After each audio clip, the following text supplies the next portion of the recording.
मुअज़्ज़ज़ सामीन, बाज़ दफ़ा इंसान की क़ल्बी कैफ़ियत और तहक़्क़ुम ज़ुबान उसके इस्लाम से ख़ारिज होने का सबब बन जाता है।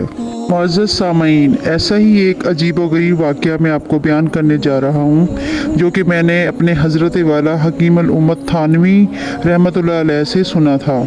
वो बयान करते हैं कि शेख दहान, जो कि मक्का मुअज़्ज़मा के बहुत ही बड़े आलम थे, एक दफ़ा उन्होंने बयान किया कि मक्का मुअज़्ज़मा में एक दफ़ा एक आलम वफ़ात पा गए और उन्हें कब्रिस्तान में दफना दिया गया। चंद अरसे बाद एक और शख्स का इंतकाल हुआ तो उसके घर वालों की ख्वाहिश थी कि इसको उसी आलम की कब्र में दफनाया जाए। चनाचे उनकी ख्वाहिश के मुताबिक उस आलम की कब्र को खोदा गया।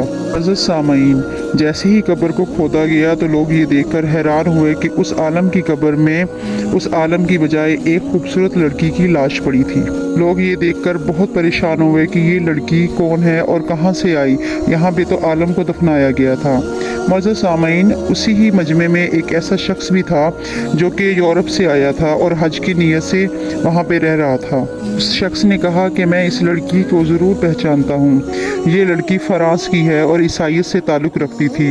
इसने मुझसे उर्दू की तालीम हासिल की और दर पर्दा मुसलमान भी हो गई थी, लिहाजा मैंने इसको दीनियात के अलूम भी मुहैया किए।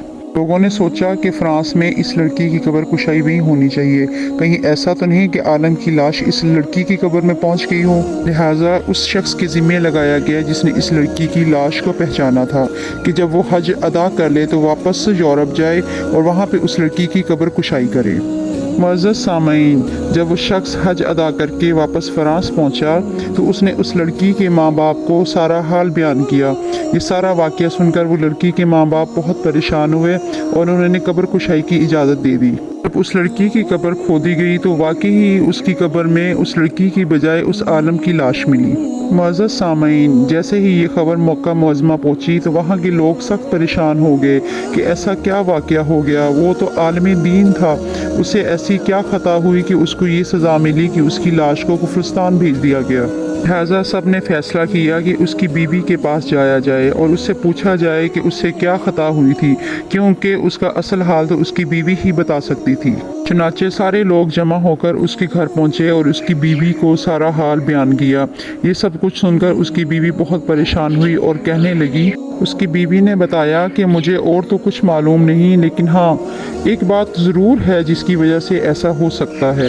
वो कहने लगी कि जब वो मुझसे फ़रागत लेते थे और गुस्ल का इरादा करते थे तो अक्सर कहा करते थे कि नसारा के मज़हब में मुझे एक बात ये बहुत पसंद है कि वहाँ पे गुस्ल वाजिब नहीं।